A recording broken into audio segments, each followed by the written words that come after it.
Hello dear friends, ఈరోజు ఈనాడు దినపత్రికలో వచ్చిన ఎడిటోరియల్స్ని కనుక గమనిస్తే ఇక్కడ మనకు రెండు విషయాల గురించి స్పష్టంగా వీళ్ళు తెలపడం జరిగింది. ఇక్కడ ఒకటి మనకు మెయిన్ ఆర్టికల్లో వచ్చేసి గవర్నమెంట్ రీసెంట్గా తీసుకున్న వైన్ షాప్స్ ఓపెనింగ్ ఆల్ స్టేట్స్లో wine shops irrespective of green zone, red zone, orange zone అనే తేడా లేకుండా కేంద్ర ప్రభుత్వం ఇచ్చిన ఈ పర్మిషను స్టేట్ గవర్నమెంట్స్ అమలు చేస్తున్న ఈ విధానము వల్ల ఇన్ని రోజులు లాక్డౌన్ని అనుభవించి ఎన్నో కష్టాలు అనుభవించి పొందిన ఫలితము అంటే కోవిడ్-19 స్ప్రెడ్ని ప్రజలు ఇన్ని రోజులు ఆపగలిగారు. సో ఇంట్లో ఉండి ఆపగలిగారు. బట్ దాని స్ఫూర్తిని ఈ నిర్ణయం ఒకటి దెబ్బతీసేలా కనిపిస్తుందని ఈ ఎడిటోరియల్లో తెలపడం జరిగింది. దానికి ఈ ఎడిటోరియల్లో మనకు ప్రజెంట్ చేసిన స్టాటిస్టిక్స్ ప్రకారము దానికి ఒక ఆ నిర్ణయం తీసుకోవడానికి ఒక రీజన్ ఉంది. అందులో ఏంటంటే చాలా రాష్ట్రాలు, ముఖ్యంగా మనకి ఇక్కడ చూసుకుంటే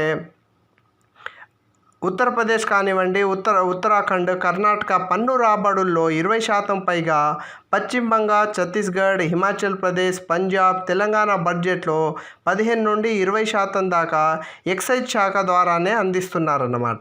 సో అసలే మనకు కోవిడ్-19ని ఫైట్ చేయడం కోసం పరిశ్రమలన్నీ మూసేసి, కార్యకలాపాలు అన్నీ ఆపేసి, ఆఫీసులన్నీ ఆపేసి, ఇలాంటి పరిస్థితుల్లో గవర్నమెంట్కి ఆదాయం విపరీతంగా పడిపోయింది.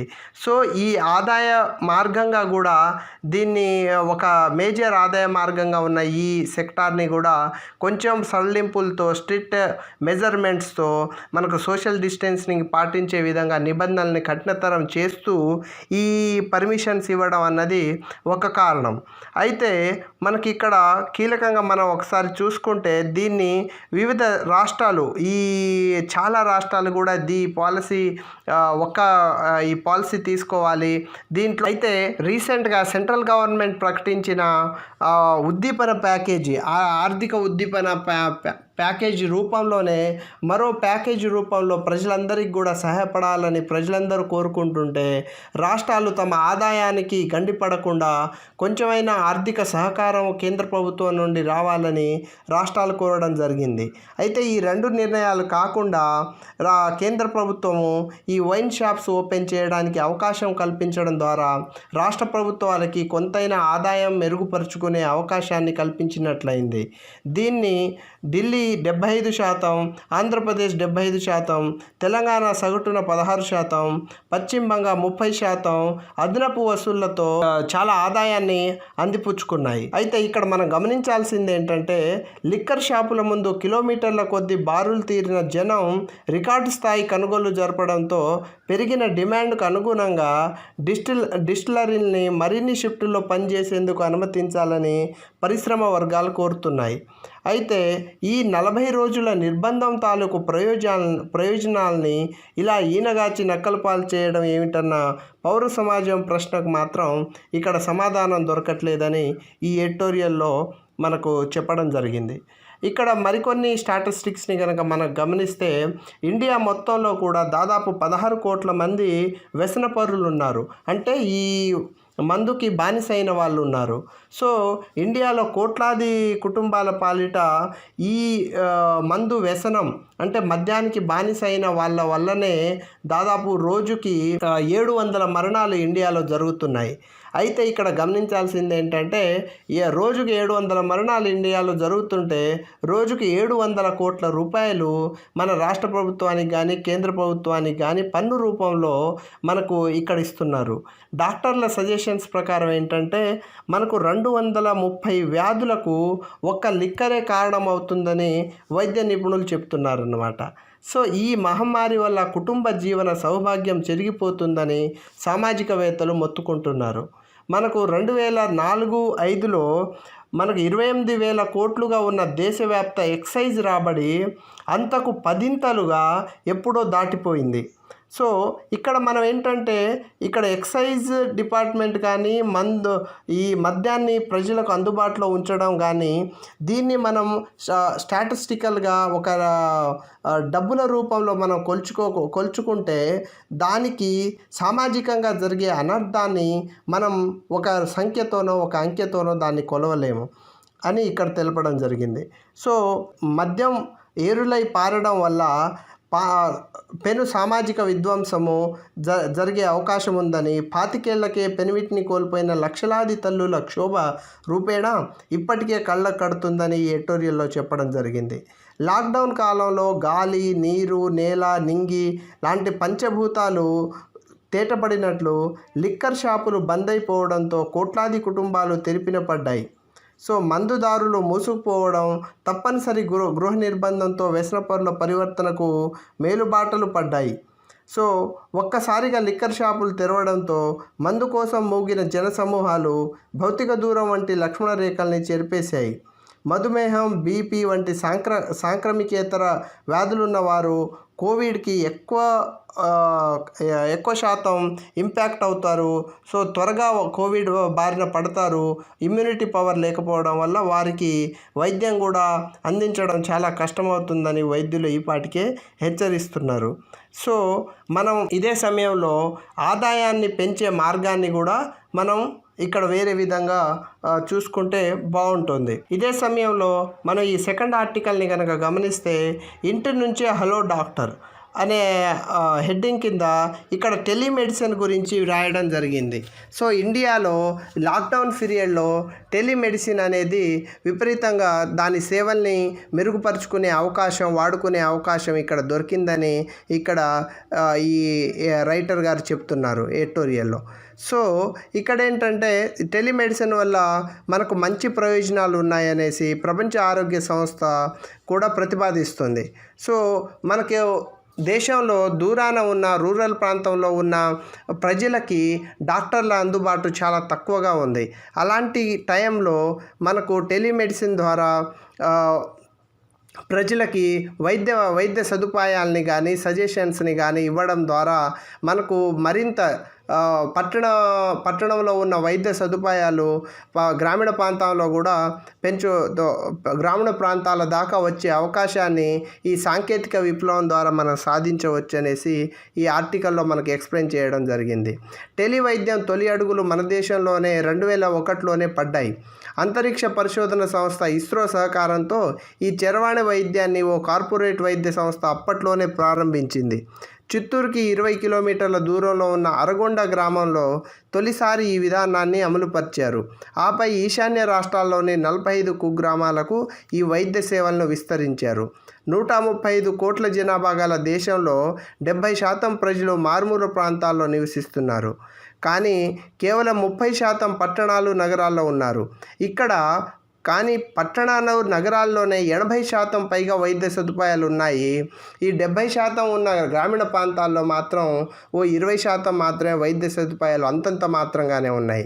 సో మనం నూతన సాంకేతిక విప్లవంతో ఐసీటీ టెక్నాలజీ అంటారు, ఇన్ఫర్మేషన్ కమ్యూనికేషన్ టెక్నాలజీ సహకారంతో ఈ వైద్యాన్ని, పట్టణ స్థాయి వైద్యాన్ని, ఈ సదుపాయాన్ని, మౌలిక సదుపాయాల్ని మెరుగుపరిచి గ్రామీణ ప్రజలకు ఈ వైద్య సదుపాయాల్ని అందుబాటులోకి తెచ్చుకోగలిగితే అది మరింత మంచికి, మన వైద్య సదుపాయాల అభివృద్ధికి, రూరల్ ప్రాంతంలోని గ్రామీణ ప్రజల అభివృద్ధికి, ఆరోగ్య సూచీలు బాగుపడడానికి ఇది పనికొస్తుందనేసి ఇక్కడ ఈ ఆర్టికల్లో తెలపడం జరిగింది.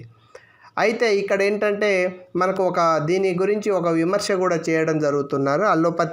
అల్లోపతి వైద్యంలో మనం డాక్టర్స్ మన రోగుల్ని డైరెక్ట్గా ముట్టుకొని స్టెథోస్కోప్తో చెక్ చేసి వాళ్ళని పరీక్షించి అప్పుడు మాత్రమే చేసే వైద్యము సరైన వైద్యం అని, ఇది ఒక తిరోగమన చర్య అని కొంతమంది అల్లోపతి వైద్యుల సైడ్ నుండి ఇలాంటి విమర్శలు వస్తున్నాయి. అయినప్పటికీ కూడా ఇప్పుడున్న పరిస్థితుల్లో మన సామాజిక పరిస్థితి, వైద్య ఆరోగ్య పరిస్థితి, ప్రజలకు మరింత వైద్య సదుపాయాలు త్వరగా అందించే అవకాశం ఉన్న ఈ విధానాన్ని కనుక ఐసీటీ టెక్నాలజీతో మనకు సాంకేతిక విప్లవం ద్వారా ప్రజలకు కనుక అందించబడితే డెఫినెట్లీ రూరల్ ఇండియా యొక్క ఫేస్, దాని స్థితిగతులు మారుతాయి అనడానికి ఇదొక ఎగ్జాంపుల్.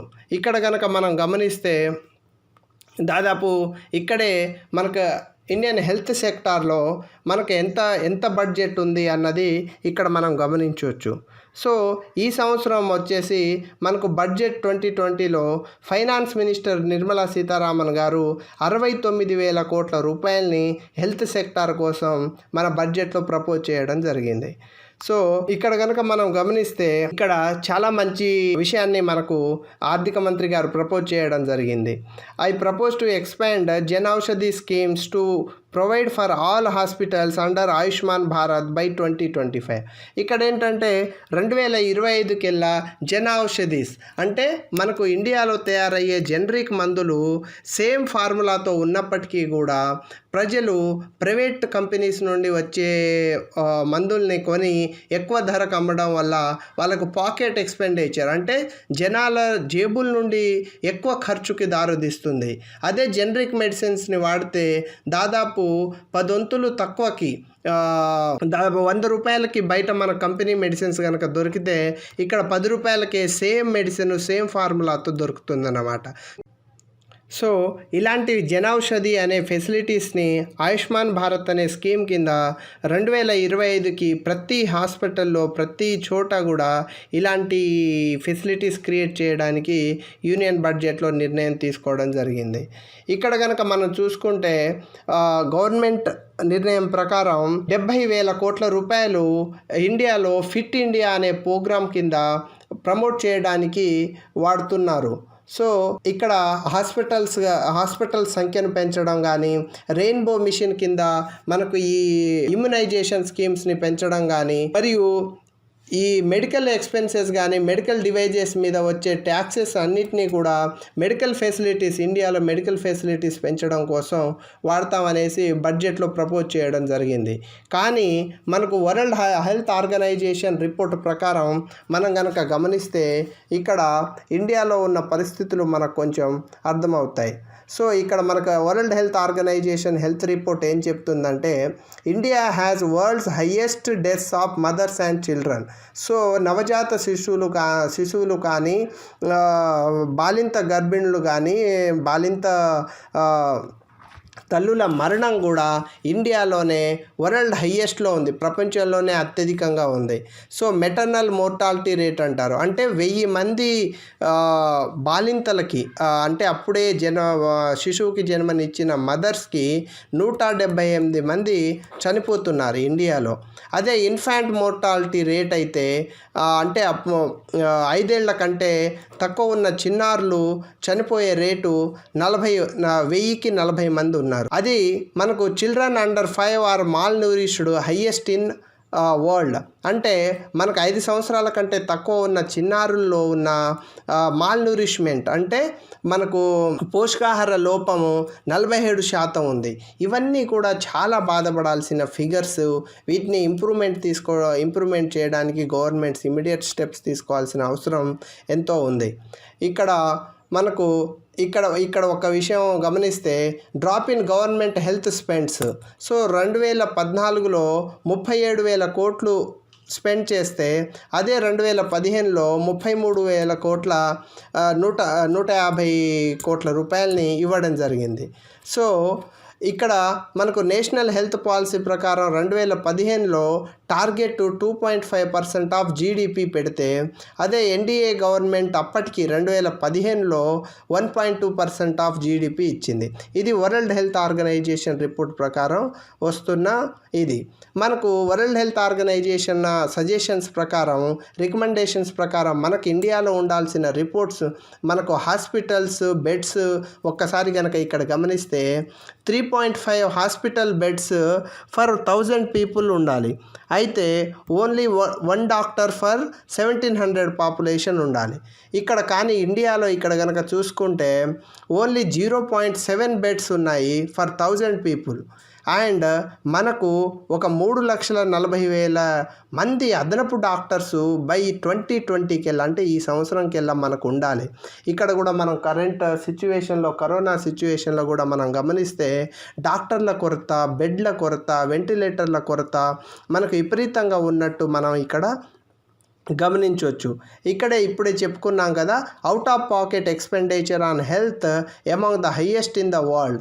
అంటే ప్రజల దగ్గర నుండి హెల్త్ సెక్టార్ మీద స్పెండ్ చేసే అమౌంట్, అంటే ప్రతి ప్రజలు కూడా తమ పాకెట్ నుండి, తమ జేబుల నుండి తమ హెల్త్ కోసం స్పెండ్ చేసే డబ్బులు ఇండియాలోనే వరల్డ్ హైయెస్ట్ ఇక్కడే ఎక్కువ స్పెండ్ చేస్తున్నారు.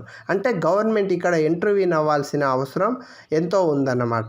Contribution of major diseases groups to the total ఇది చూస్తే మనకి ఇక్కడ ఒక్కొక్క ఏ రోగాలు మనకు ఎలా అంటే జనాల మీద ఎటువంటి ఇంపాక్ట్ పడుతున్నాయి ఇక్కడ కనుక గమనించే మనకి ఇక్కడ కమ్యూనికబుల్ డిసీజెస్ ఇది ఇక్కడ మీరు గమనించాలి. ఇక్కడ ఏంటంటే ఇవి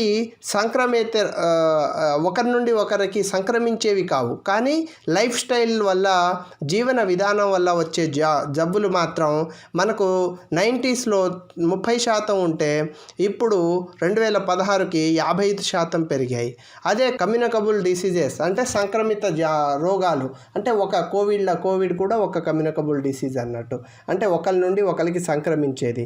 అది మాత్రము 1990sలో ఎక్కువ ఉంది, 16లో 32% ఉంది.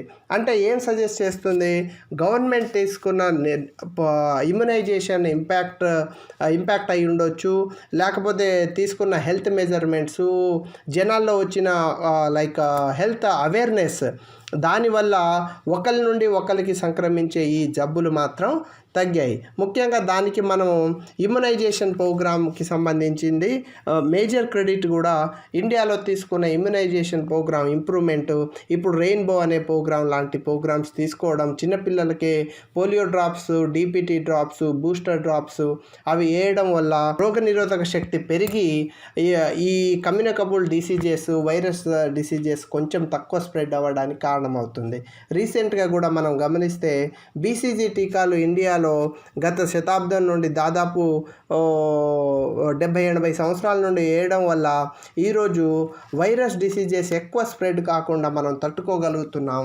అదే వేరే కంట్రీస్ చూసుకుంటే ఈ డిసీజెస్ ఎక్కువ స్ప్రెడ్ అవ్వడానికి అక్కడ టీకాలు లేకపోవడమే ఒక కారణమని మనకు వరల్డ్ హెల్త్ ఆర్గనైజేషన్ రిపోర్ట్స్ కూడా తెలుపుతున్నాయన్నమాట.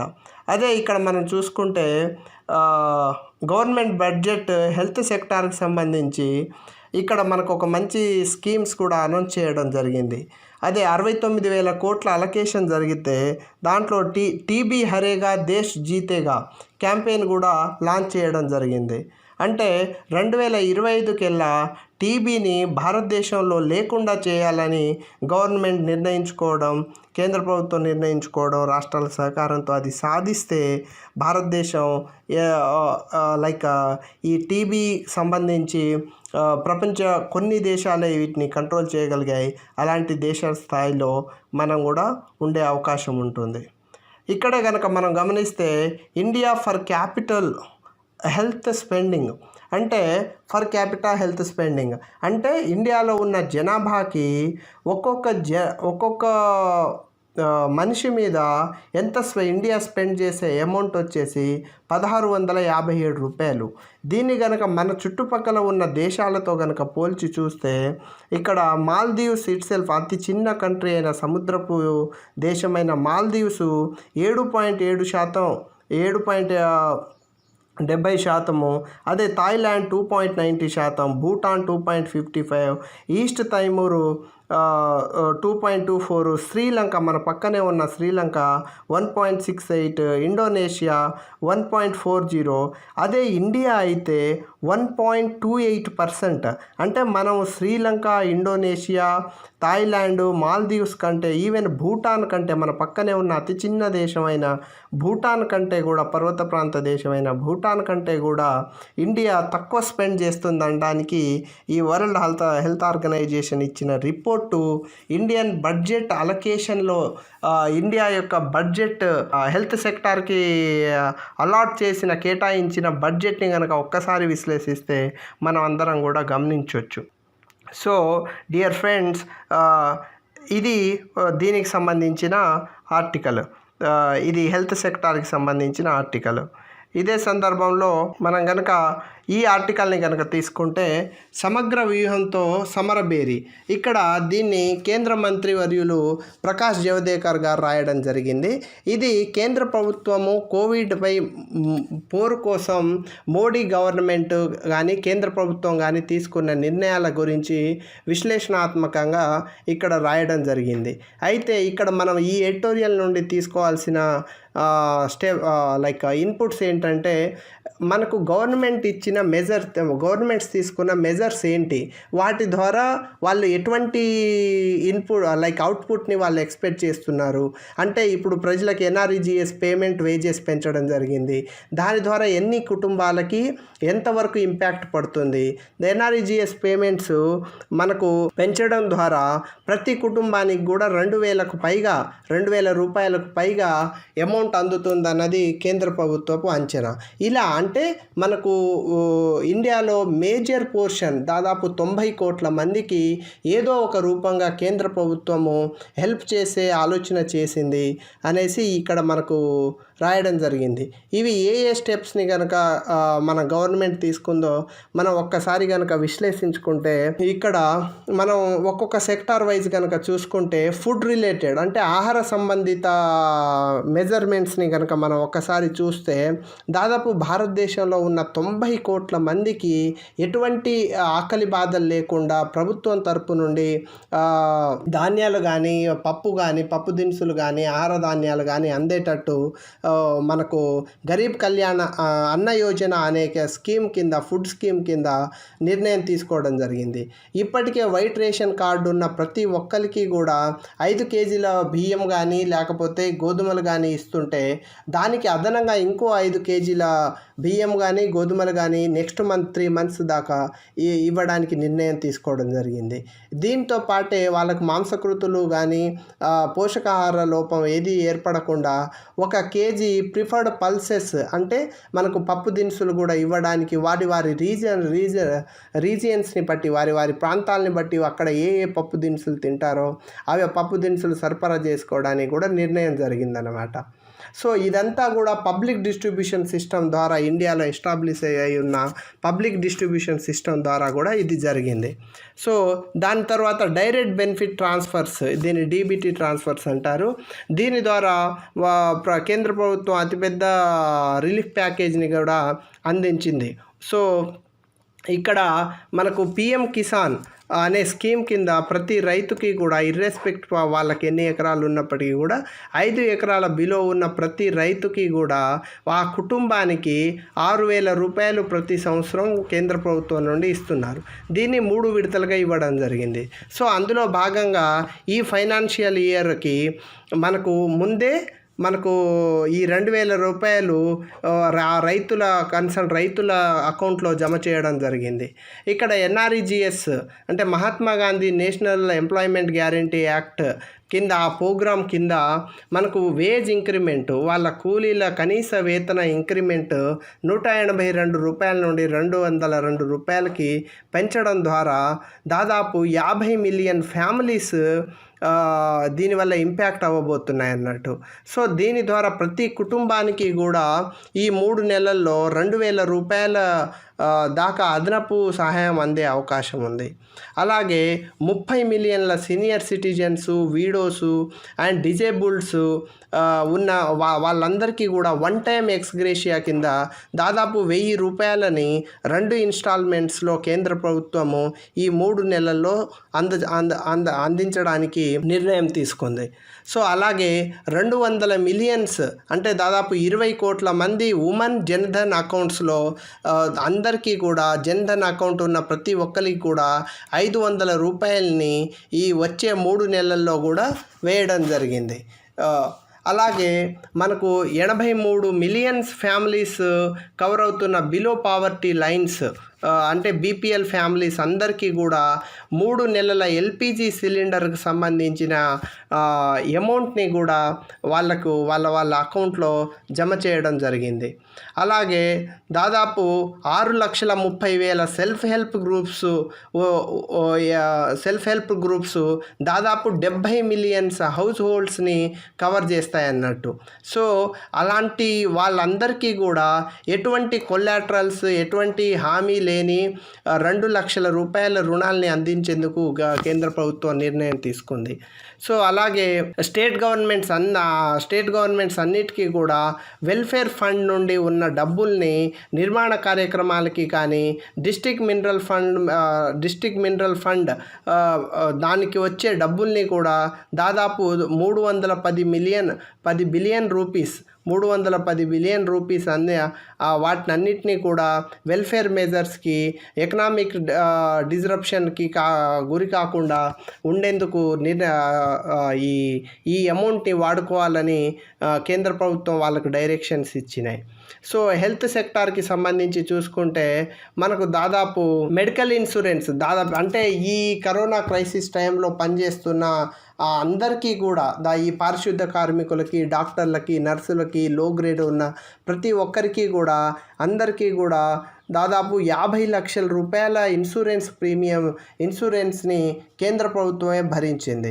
సో దాదాపు ఈ 2 మిలియన్స్ అంటే 20 లక్షల మంది health care service ancillaries workers, ANMs, ASHA workers అందరికీ కూడా ఈ కరోనా సమయంలో రక్షణగా ఈ ఒక వెల్ఫేర్ మెజర్గా వాళ్ళందరికీ కూడా 50 లక్షల రూపాయల ఇన్సూరెన్స్ని కేంద్ర ప్రభుత్వం ప్రకటించడం జరిగింది. అలాగే ఈ ఆర్గనైజ్డ్ సెక్టార్కి సంబంధించి ఈపీఎఫ్ అంటే ఎంప్లాయీ ప్రావిడెంట్ ఫండ్ నుండి దాదాపు వారికి ఉన్న ఎలిజిబిలిటీ నుండి 75% అమౌంట్ని లేదా 3 నెలల బేసిక్ పే ప్లస్ డిఏని ఉద్యోగి కరోనా క్రైసిస్ టైంలో వాడుకోవడానికి అవకాశం కల్పించింది. అలాగే ఎవరైతే 100 మంది కంటే